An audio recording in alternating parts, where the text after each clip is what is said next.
Hi guys, Chris Kershaw from Chris Kershaw Strength here, and this morning we're going to be interviewing British weightlifter and Commonwealth silver medalist Jack Oliver. We're going to be discussing about injury, psychology, comebacks, learning to deal with injuries going forward, why Jack didn't give up given his long list of injuries.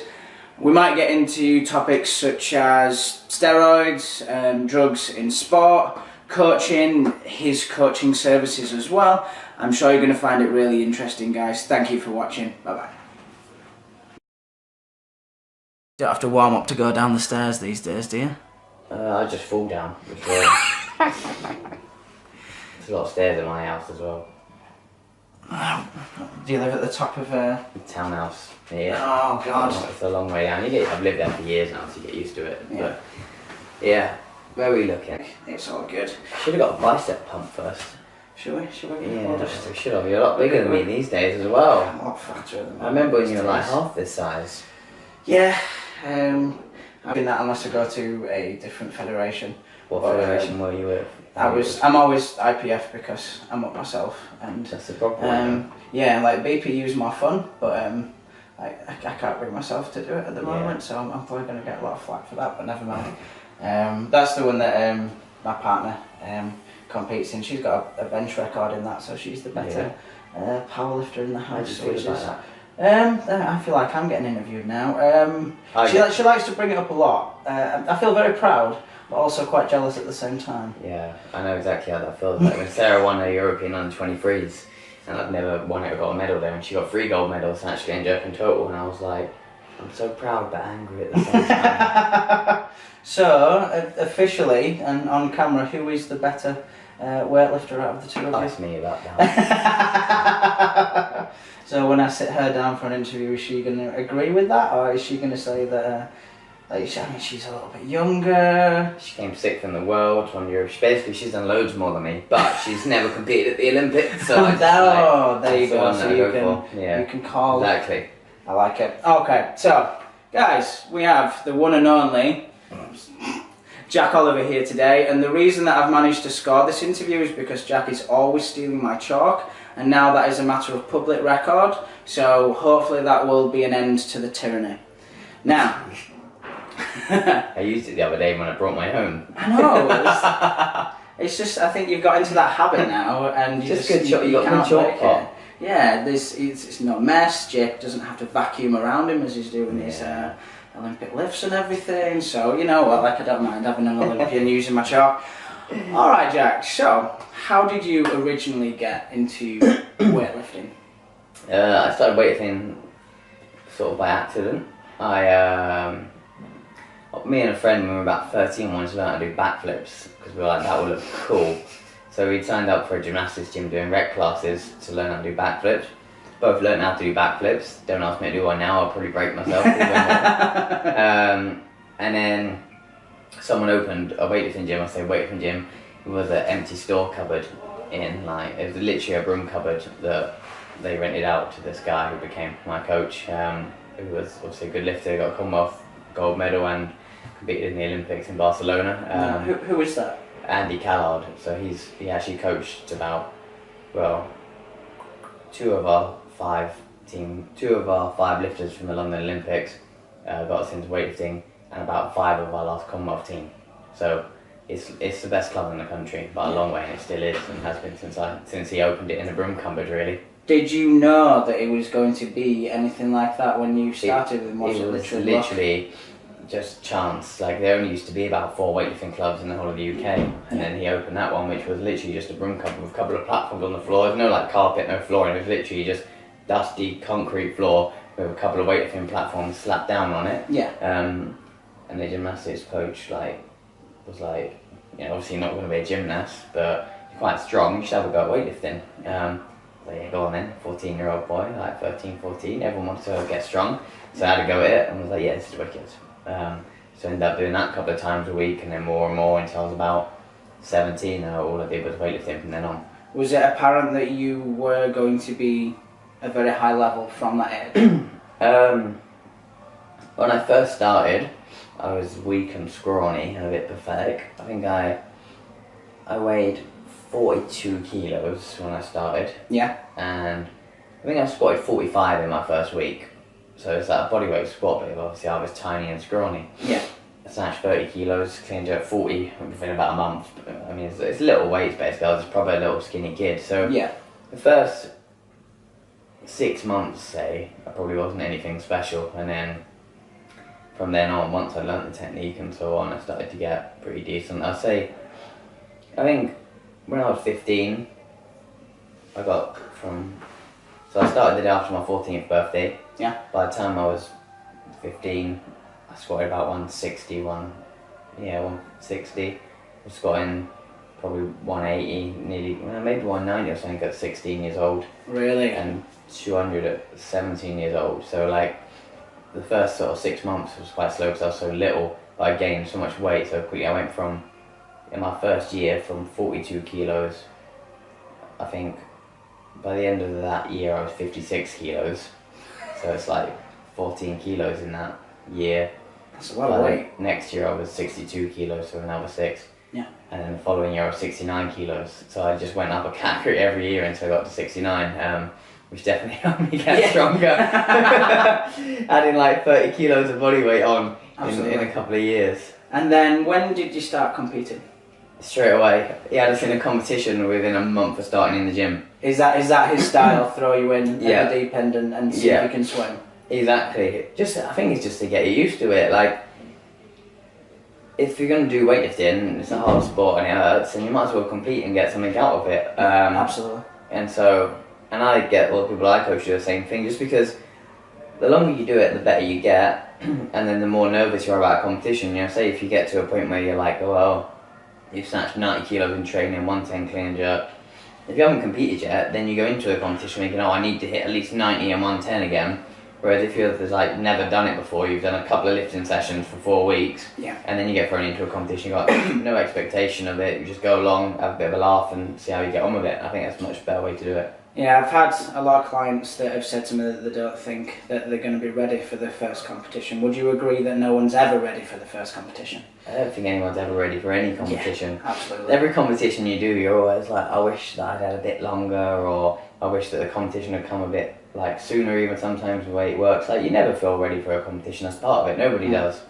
And yeah, with new people, that's another one that people want to do, like, they want to be able to hit certain numbers and stuff first. They're like, I want to be able to do this before I can compete. And I'm like, nope. Just get on the platform and do it. Yeah. Okay. And then in the course of you competing and training to compete, when did you start getting your injuries? Was it right at the start, or was it a little bit later into your career? I am a delicate flower. So I think my back, I first got a back injury when I was about 15. I couldn't train for about 4 months at all. And then that settled down, but literally from 4 months of not training, got back into training. And then when I was 16, broke my arm. That was a combination of wrestling with my coach, and we body slammed into the ground, and it broke my elbow. So I don't know if that counts as weightlifting or not. Or we on Super Well, Saturday, there's a weightlifting coach anyway. Yeah. So do you still hold that against him? No, it's what we called at Europa character building. So like on a Saturday, we'd all train, and then you do like an hour of just like bodybuilding stuff, like in circuits with everyone together. And then everyone would have a wrestle afterwards. Okay. No discrimination against like age or gender. It doesn't matter if you're like a 14-year-old boy, you have to fight with a coach. Excellent. Or if you were like Zoe, a 12-year-old girl. It's how it works. I'm still to add this to my coaching services, but there is definitely time yet. Yeah, I feel like these days you can't get away with these things. There's all the DBS checks and stuff, and you're not meant to beat up the people you coach, or apparently not anyway. In case you like break their arm or something like that. Or their elbow. Yeah. So I had that when I was about 16.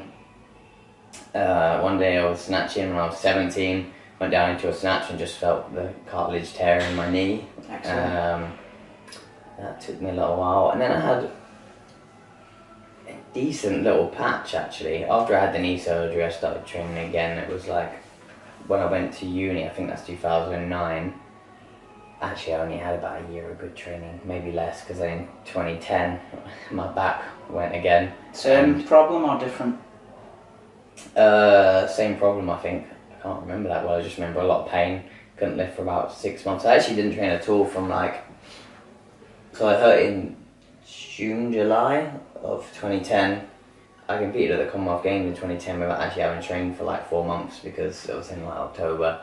I was already qualified with what I did in June, and my coach was like, it doesn't matter if you're injured, just go along and do it because your aim is to do another Commonwealth Games afterwards or whatever anyway, so go and see what it's all about. And I did, and I'm glad I went because it's a good experience and so on.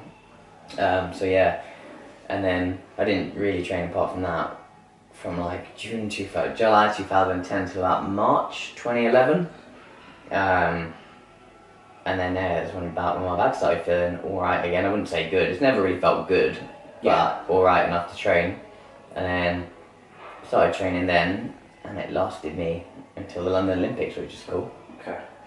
Yeah. Can we spend some time talking about how you work around your back injuries and how day to day you might go about making it either feel better or guaranteeing it's not going to get injured in training? Yeah. The back is obviously the hardest thing to deal with, and I've had that for like 10 years. One of the big things is, as we said earlier, like I don't get, well, I would never be in the gym really before 11 o'clock, even for work. If people want a session, I'm like, no, not before 11.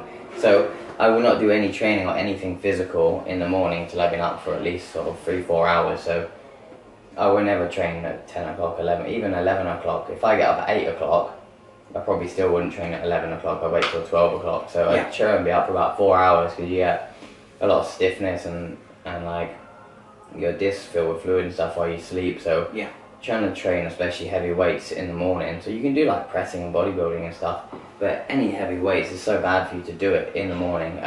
Completely agree. And whenever my back has like had issues in the past, generally that's been something that's provoked it, and then I've had to deal with that for the next 2 months. So it might not always be a bad one, but it might just make it flare up, and then I've like, well, if I hadn't just done that morning session, then I wouldn't have had to deal with the next 2 months of pain. So that's a big one for me.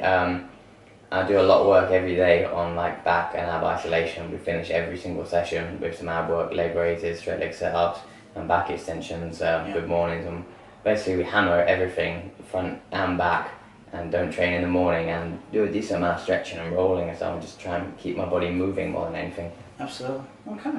And then, is there any specific professional you went to about this back issue? Any big names that you've done research with, or is it all self-diagnosed?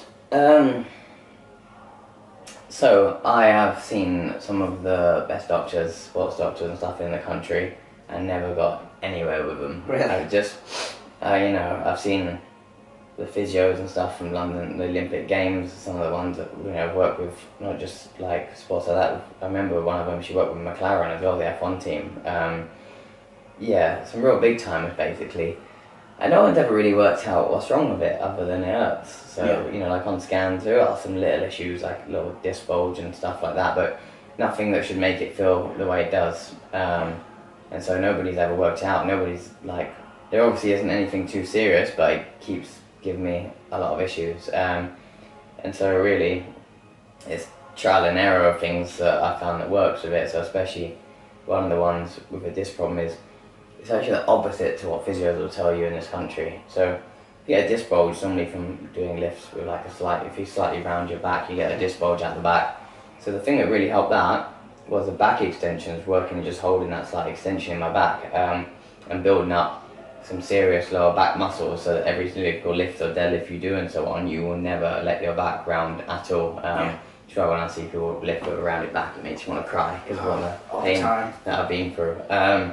But that was a big one, and physios, I saw loads and loads of physios over the years, and they were like, oh yeah, you need to do your low level core and your dead bugs, you know, the lying on the floor, flapping around. And I actually, when my back was bad in like 2010, start of 2011, I gave all that stuff a go, and I literally spent like 2 hours a day doing that stuff for months. Really? And it did not make the slightest bit of difference. And I did it like absolutely everything, because I wanted to be back weightlifting. I had an S&C coach taking me through it, or watching me every single day. It just does not work. maybe for a normal person who sits at a desk, that sort of stuff might help a little bit if you've got a back issue. Yeah. But if you're trying to clean and jerk 180 kilos and you're squatting 200 every day, doing dead bugs ain't going to help. Holding Talking about for 10 seconds. exactly, like talking about training these silly little muscles that it's just not real life. So you have to essentially make your back stronger than the problem. Yeah, exactly. I might have to use that again. Yeah, I like that one. Yeah. But yeah, that's what it came down to in the end. Make myself so strong in the middle that there is literally no movement in my back, so that no pain can come. Absolutely, and I've seen you wear like a weight belt, just walking around and training.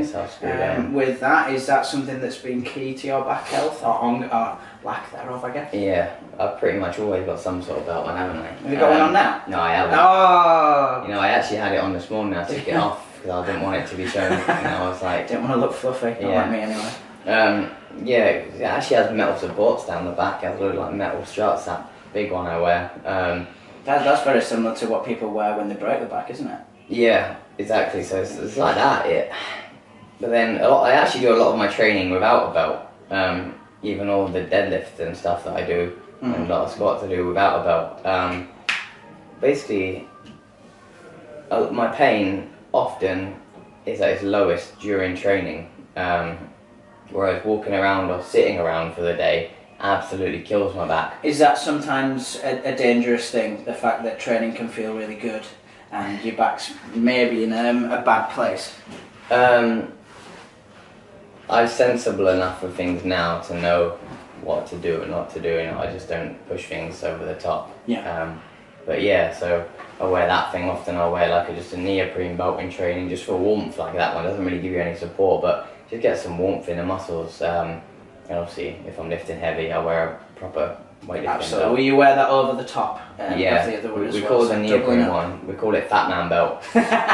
They're really good actually, because if you get the neoprene belt, you get a better fit with if you have like a leather belt. Because you know, if you wear a leather belt, you often get that gap down the back. So you get your Fat Man belt underneath, and it basically pads out all the inside, so it will make your proper belt fit a bit better. Are you allowed to do that in competition? You are now. You couldn't a few years ago, so you used to have to hide it under your lifting suit and then put the leather belt outside the lifting suit and stuff like that.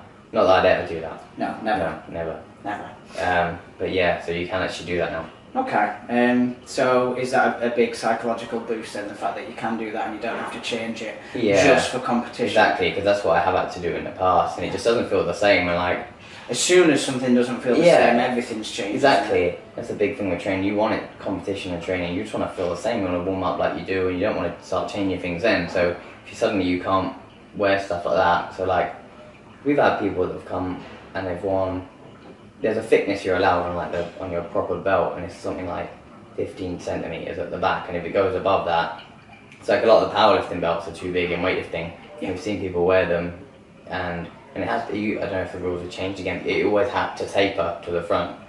So, whereas in powerlifting obviously it goes, and so we've had people that have trained with them, and we've said to them straight away, like, if you're going to compete in weightlifting, stop wearing that belt now, because otherwise you're going to get to competition, one of the officials are going to look at it and be like, no, can't wear that. And that's the last thing you want when you're about to go and do your heavy lifts and someone's like, yep, can't wear that.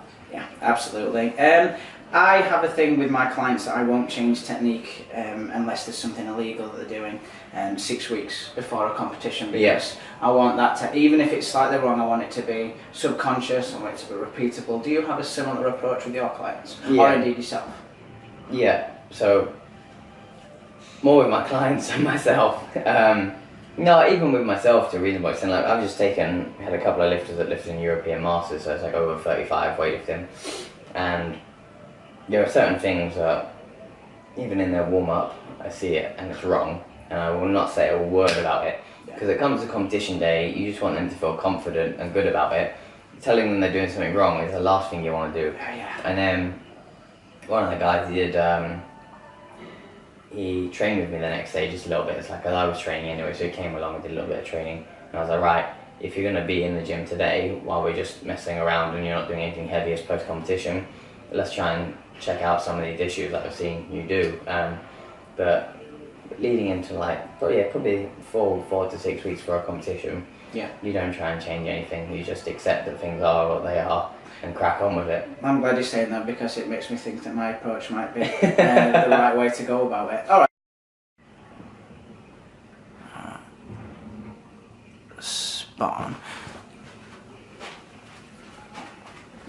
Okay, take two. So we got up to London. What injuries happened from there? So I trained quite nicely until about end of 2013, and then tore both my quads. That was pretty rough, and it's still an issue now. Someone asked me the other day about front squats, and the reason so back squats are a better way to push strength anyway than front squats, but I would like to do more front squats than I do, but can't because of my quads. Because basically got a load of build up of scar tissue right in here, both sides, and the more front squat I do, which is more quad dominant, the more pain I get with it basically. So although there's nothing wrong with it anymore, that scar tissue is just a nightmare, and it just hurt after training. Like if I do front squats, they just hurt all the next day, and so yeah, that one stayed with me. Did they tear at the same time? Yeah. Oh, yeah. What did you do with that one? Cry. No, Cried, but how did you do it originally? Front squatting, I think. Front squat, it was actually front squats? Yeah. Okay. I was doing a lot of front squats at the time. I wanted to get a big front squat. I got my front squat up to like 210 though. You did? So that was pretty cool. I remember trying to go for that and I got to like 170 then died. So yeah, I had that. I had a lot of time for that. I actually went down to Bisham Abbey for the British Olympic Association. They run like a rehab thing down there. You go and do a week-long rehab thing, see doctor, physios, S&C every single day. It's literally like from 8:30 in the morning till 5:30 in the evening, doing all physio sessions and massage sessions and S&C sessions. It absolutely ruins you. It's really hard work. But it's good, and they send you home with how to make yourself better. So it's pretty cool. So yeah, and then I got better with that. And then 2014, so I'd actually moved up a category as well, which I think was part of the problem because the weights I lifted went up a lot with it too. And then I hurt my back again in 2014, which was before the Commonwealth. Same problem again?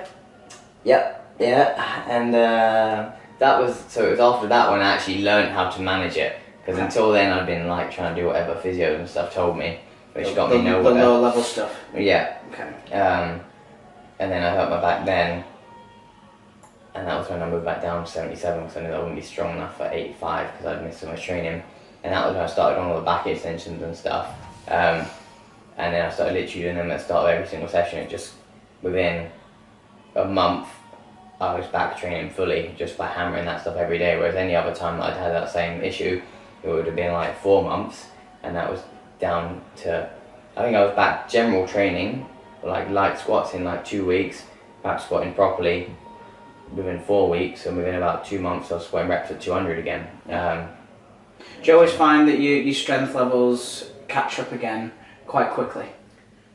I always did until I started getting old. And how old are you, Jack? I'm 27. 27, and what age did that start kicking in then, do you think? So when I was younger, I never realised how much of a hero you are at like 20 years old. You know, like, people talk about, you know, having a good like strength peak at late 20s and 30s. That is just, it's rubbish, basically. Like, as a teenager, you do anything you want, but you get pretty strong. You get sort of 20, 21, you can literally train all day long and just keep getting stronger, and it's amazing. Absolutely. I think it wasn't as easy. By the time I was about 25, I was already like finding the difference in recovery. Now at 27, training for like this year's Commonwealth Games, I've done lifting 4 times a week. When I was 21, we used to do 8 weightlifting sessions a week. We used to train just weightlifting, not any accessory work, what is in pools and stuff, but not like pressing and everything. About 5 hours a day. Now I might do four sessions a week. They might last between 2 and 3 hours, depending on how I do things. But yeah, so I'm like hitting not even half of what I was doing, and it still kills me. And like, I got back, so after the Commonwealth Games I had a complete month off training, which I've never like had that long apart from for injury. How did that feel psychologically to have that amount of time off? Do you think you needed it? I needed it because of all the hard work that gone into it with like my lovely elbow scar. Yeah. So yeah, we haven't got to that injury yet. No, you think that's yeah. So that's going to be my main talking point, I think. Yeah, I'll leave a little bit of that then anyway. But yeah, with the hard work that it was and the qualifying procedure for the Commonwealth Games, it was so stressful mentally and physically. Did you need that month off essentially? Yeah, because basically it was such a long build-up. I had to keep competing, and you had to make certain qualifying numbers and get in there in certain places in the rankings and so on. And so it was so much hard work of constant competition whilst trying to rehab and everything. Absolutely. It was just not a good way to do it, basically, at all. You didn't have a choice. You had to qualify for the British Championships, then do the British Championships, and then you had to go to the Commonwealth Championships, and then you had to go to this other one, and it was just constant. Whereas actually, I got my strength back a lot quicker if I hadn't had to keep doing these competitions and like keep making. Well, actually, I was really ill at that time. That's a whole nother story. So making weight was an issue for some of them because I just disappeared. But yeah, basically that was real stressful, and the games and the whole thing, and it being my last Commonwealth Games, I don't intend to do another one. So it was my last chance to get a medal, and so all the stress of that and the stress of my body. Once I finished, it was the first time in my life where I've ever actually just not wanted to go to a gym. Really? And like any time of year I go on holiday, and I'm like gonna find a gym. After about 2 days, I'm like, right, I'm gonna find a gym, do some squats and stuff. But like that, I did the whole month off whilst like on holiday out in Australia, and just didn't even think about training. Yeah, it was very different basically. I've never felt like that at all before. And then when I got back, I was finally like, I actually felt ready to train again. Yeah. But I was knackered basically. All right. So let's go through what happened with your elbow now. So you were, in fact, you take me through the story of what happened with that. So 2015 had been a good year for me. No injuries. Oh yeah, I had a knee surgery in 2014 as well after the games. That was pretty scary. Oh yeah, I actually tore the cartilage in it. So my first knee surgery, left knee, then right knee. I tore in the British Championships qualifying for the Commonwealth Games 2014. I actually lifted with it completely torn at the games because it was only 8 weeks from British to the games, so I didn't have a chance to get the surgery done. So I thought I'd just deal with it, put more bandages around it. And was it a case of you might never get to compete in the Olympic Games again, so I'm going to do this no matter how I feel? You can't turn down opportunities, so I just, go for them. So yeah, had that. 2015, great year basically. First competition of the year after the knee surgery was the English champs. I did British record, actually everything, snatch, clean, jerk and total I think, which was pretty cool. And then I lifted in the Europeans. I did another clean and jerk and total record there. Then I lifted in something called the World Championships as well, and I broke the clean and jerk record again there. So I competed. Oh, I did the British champs in the middle too, and I broke the snatch record again. So I competed 4 times that year and broke at least one British record in every single competition I did. And actually I hit the qualifier. So for the Rio Olympics, the qualifying was like only started at the end of that year, but I'd already hit the qualifying total 3 times in 2015. So I went into 2016 European Championships feeling pretty confident about hitting that.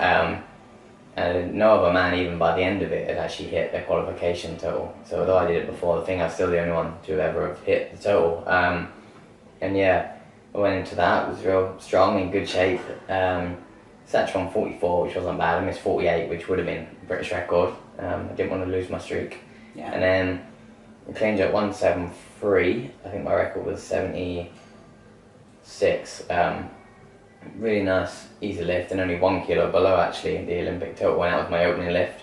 And on 178, I cleaned it nicely, so halfway to my new British record.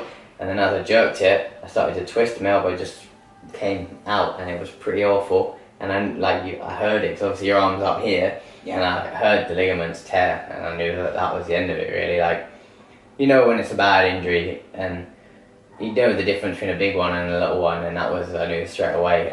Was that scary?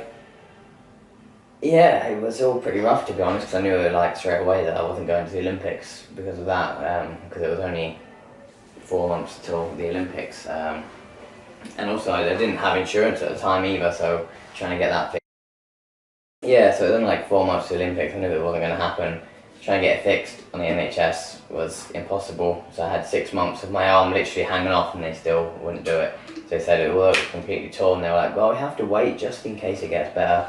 And actually when I did go down privately in the end about 6 months after I did the injury, I saw the best surgeon in the country and he was like, there's no way that was ever getting better by itself. Yeah. It was literally, I don't know if you saw the picture I put up the other day.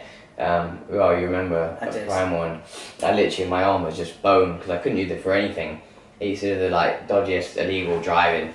I used to get in the car and I used to just plonk it on my lap and do everything left-handed, like, and trying to steer, go around a roundabout while changing gear, all left-handed, because it just didn't work. So I used to just dump it in my lap and leave it there. And like I couldn't even open a door with it because I couldn't have that pressure coming through, and that was still like. Now I really want to check this camera before I ask this next question because I think it's a key point to the interview.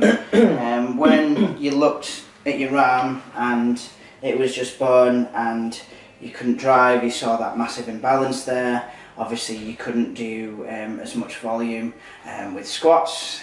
What made you think, what made you believe that you could come back at that point where one arm is literally 1/8 of the size of the other one? And let's just go with a question like that. That's big enough. Yeah, it was a big question. To be honest, at that point, I was still seeing NHS, and even after 6 months, they were like, actually, we're going to make you wait another 3 months before you think about doing anything with it. And then I think at that point I was like, that's probably it. Like, if I can't get it fixed, you can't lift on it because it was just a mess. And then once I got someone, it's a bit of a long story basically, but I managed to get on the British Olympic Association insurance, which means that you can have it with pre-existing injuries and so on, and got that fixed. And then I'm trying to think, so basically from that point onwards, I was like, I've had it fixed now. It's like,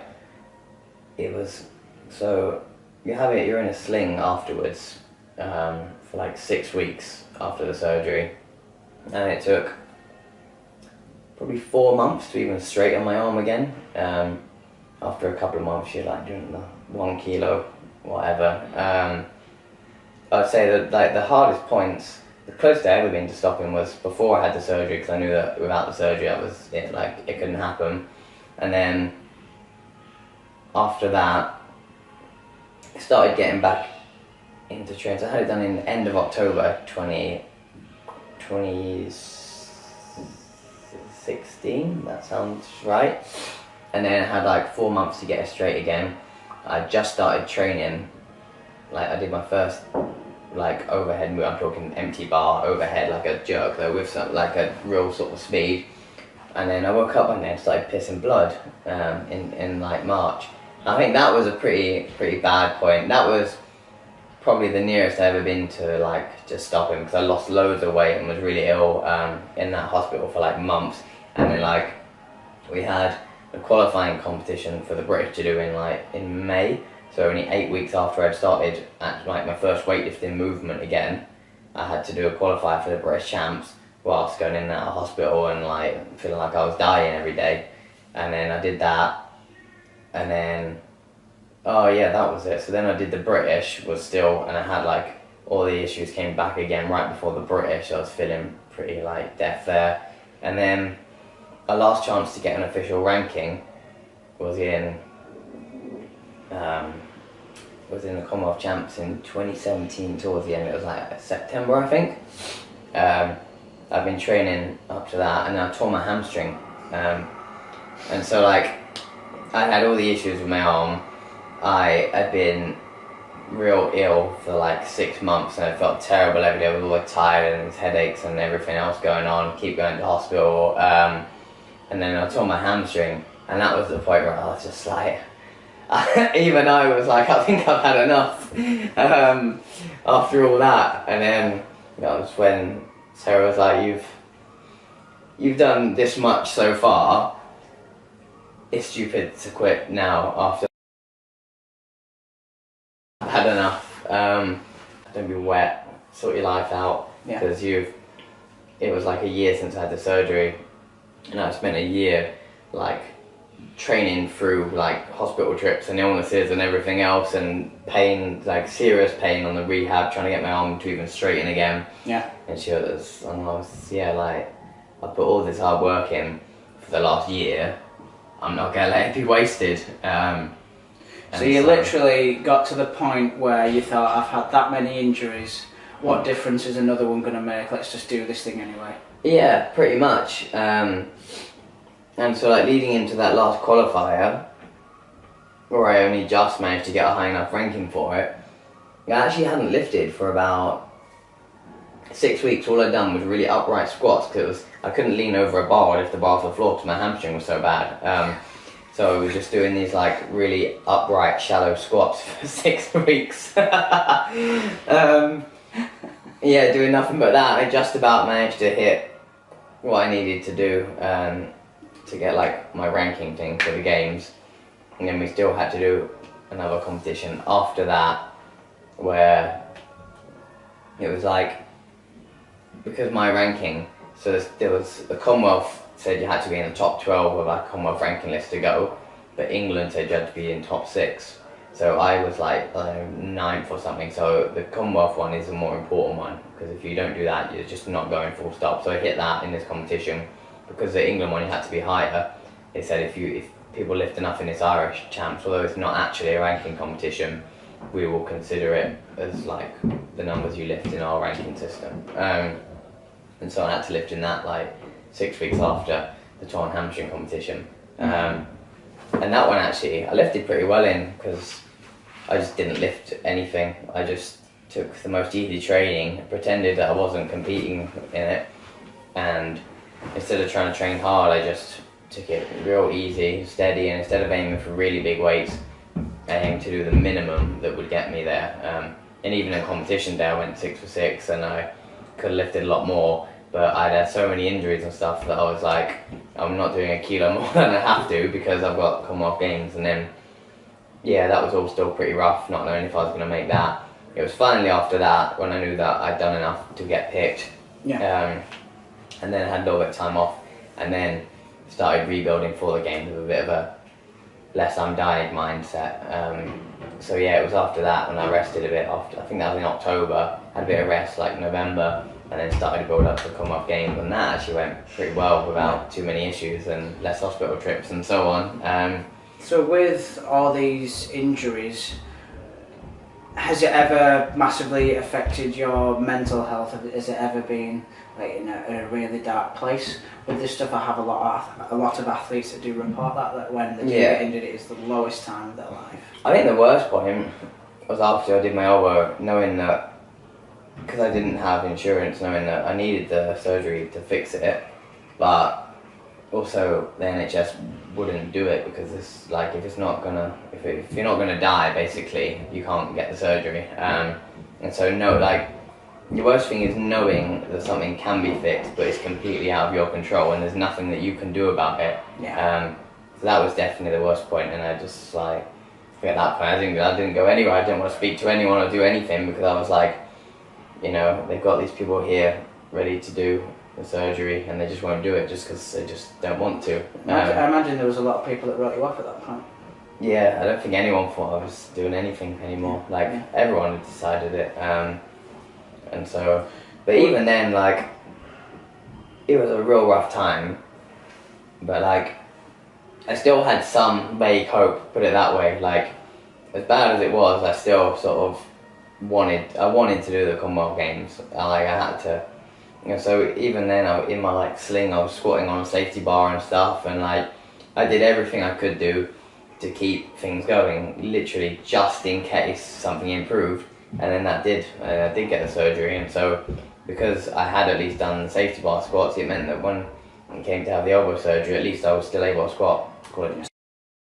I think if you completely lose any hope in it yourself, then you end up screwing yourself over, because you don't know what things are going to come your way. Like, Sarah always teases me about, she always says that opportunities just land in my lap, and I say, like, they don't land in my lap. If I see an opportunity, then I make sure I take it.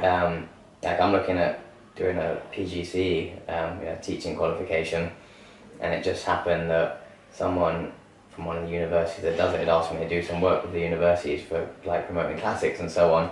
And she was like, oh, so you happen to have met someone that's going to be really helpful in getting you onto this. I was like, well, yeah, I did, but an opportunity came my way, so I'll make sure I take it.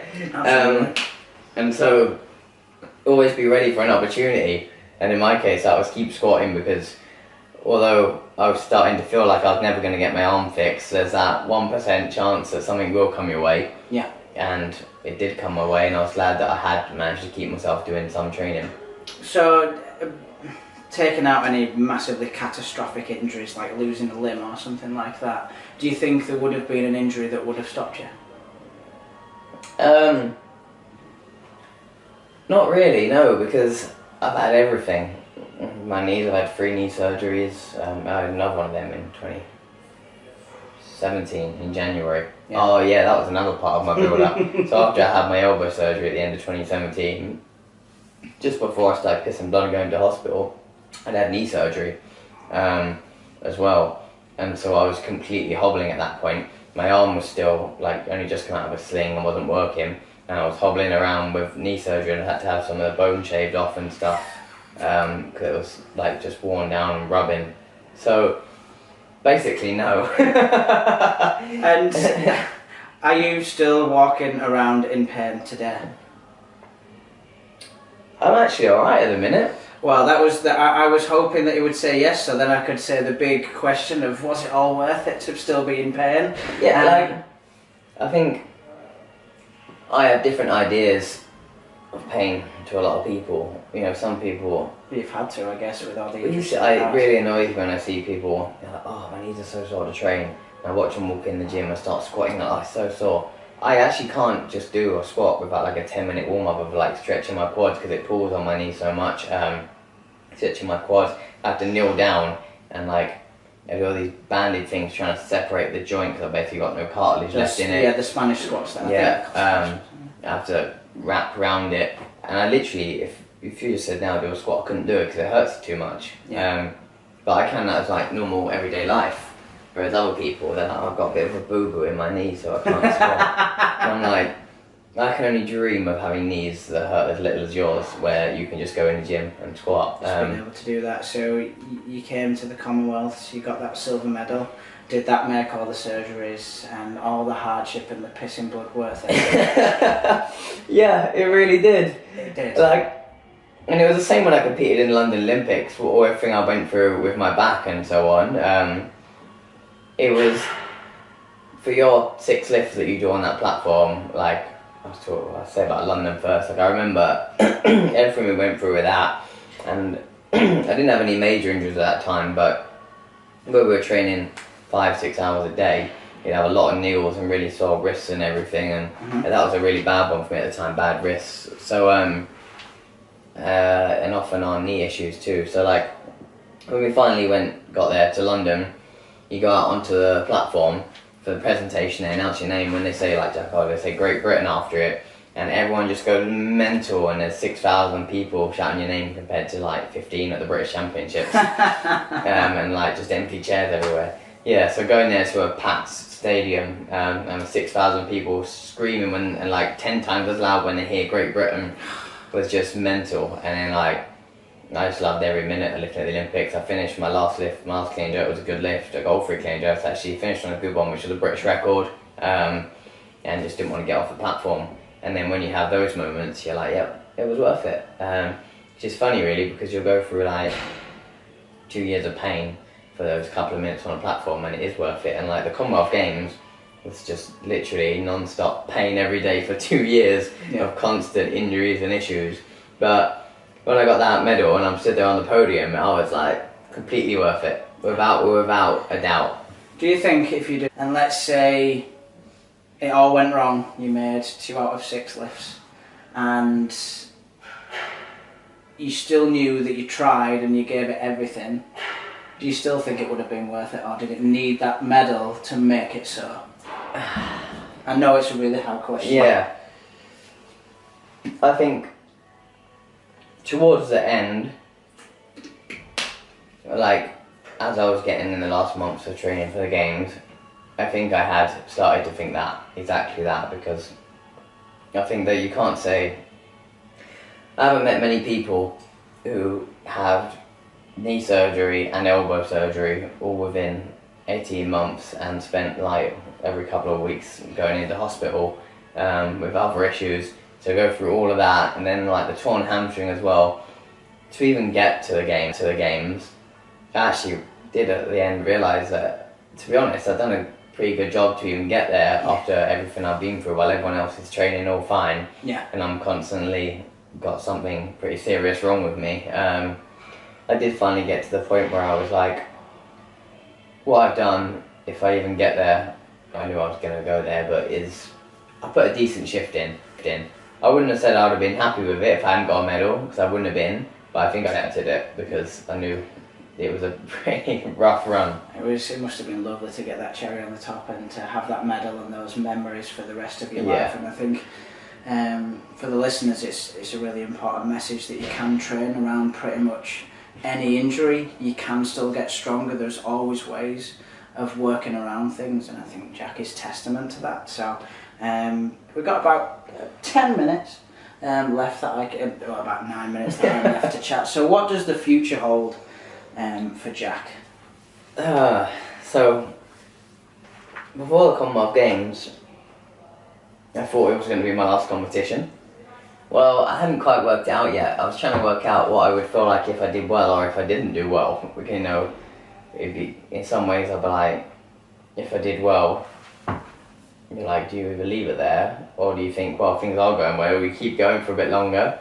And if you do badly, you still don't know, because you're like, well, do I want to do another competition to try and make up for it? And I didn't really know. But then while we were at the games, we found out that because of all the doping bans that a lot of big weightlifting countries like Russia and China have had, their Olympic quota has been massively reduced. So where they used to have a team of 8 men, it was like China, all the big countries, and 7 women, so they could have one man, well, they could have, if they wanted to, they could either have one man in every category, or their stronger categories they could double up. So like in London, it was China 1 and 2, and then whatever else, and I came 10th there.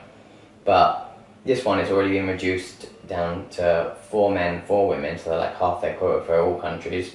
It's also become 1 per nation in each weight category, so immediately, like if that had been that in London, I would have moved up 1 place. And then a lot of the countries with X amount of bans have had that quota reduced down from 4 men, 4 women to 1 man, 1 woman. And so your placing at this Olympics, if things come out well, could be so much higher than ever before. Because if, say, Russia, China, Armenia, and all the other, Bulgaria, all the dodgy country basically, if they can only send 1 man, there's a pretty high chance that man isn't going to be in your category. And so where you would have had like 6 of these countries ahead of you before, if a lot of them have had to move because they've got only their best lifters, say a super heavyweight, well, they're going to send him, so you might not have one of them at all in your category, so you might move up 5 places on what you would expect. So it's worth hanging on for basically, because it's your best chance to do well in Olympic Games. So there might be another Olympic Games coming for Jack Oliver. That's what I'm hoping. Well, I'm not even going to say if everything stays together, because I don't think anything would stop you otherwise. No, exactly. I mean, I think I've probably had everything that could go wrong for the last Commonwealth Games build up. So I've already been there, done it all. So what's another 2 years? So well, really my plan is just take things fairly steady this year. Like I say, I'm looking at going back to uni for a year and focusing on that while I train, just general training, keep things ticking over. I think we could do a whole interview about training around education as well. I think that would be pretty cool. If anyone wants to either train with you or find you on social media or anything like that, where can they find you online?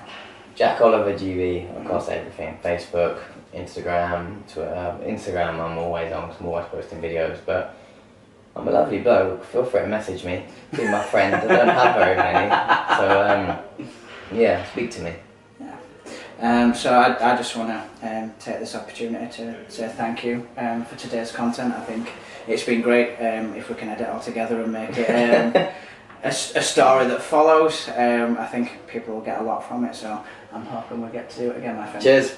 Thanks for everything, dude. I don't do some guns. Some gun. Is that the key to your success? The gun show. Yeah. Look good, feel good, live good. That's what I say, you know.